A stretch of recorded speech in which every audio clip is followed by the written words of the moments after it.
Hello teachers, welcome to lesson 3 of 6 for Give Me 5 Book 1, Unit 1. Let's jump straight into it. So this is a reminder of the focus of our lesson today.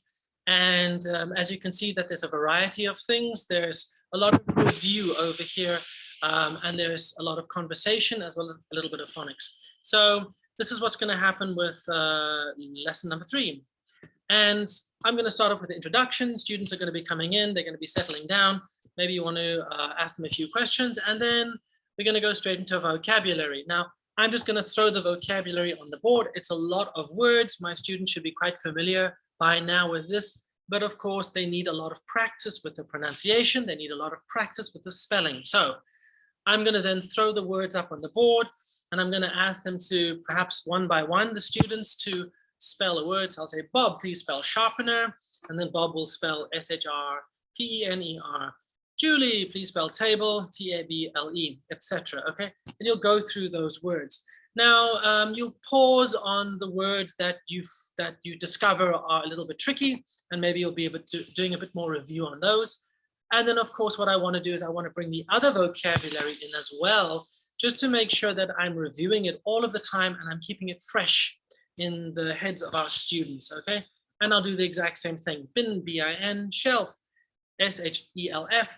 Cupboard, chair, etc. Now, you can do it individually, or you can do it in a group, or you could do it in the whole class. Mix it up a little bit to keep it fresh and interesting for all of your students.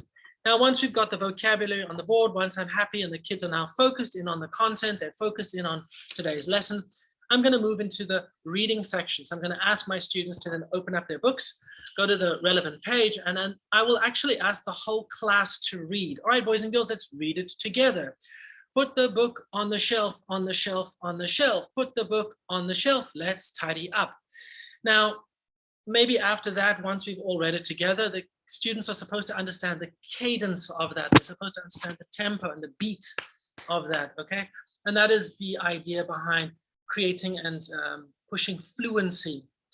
Now, while the kids are reading those words, you might want to give them some points. It's not totally important right now. But what I am going to do is I'm going to then write the sentences on the board. And the reason why I'm going to do that is because I want the students to actually invent their own sentences. So in the book, it says, in the textbook, it says, put the book on the shelf, on the shelf, on the shelf. Put the book on the shelf, let's tidy up. But I want the students to be able to now work with that. Put the book on the cupboard, on the cupboard, on the cupboard. Put the book on the cupboard. Let's tidy up. Okay.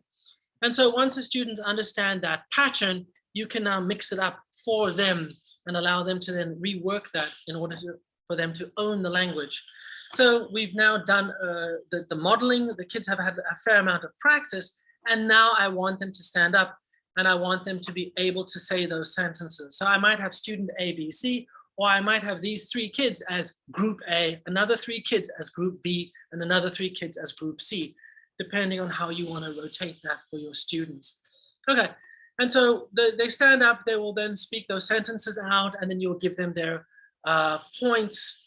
I've written it down as a conversation, but of course you can write it down as a reading exercise or whatever you want it to be. So I've done that, I've given them their points, they then sit down, and then we move on to the next part of our lesson. Okay, wrap it up, erase the board, and you return the flashcards to where they need to be. Teachers, thank you very much for watching. I hope you enjoyed that, and I will see you in the next video.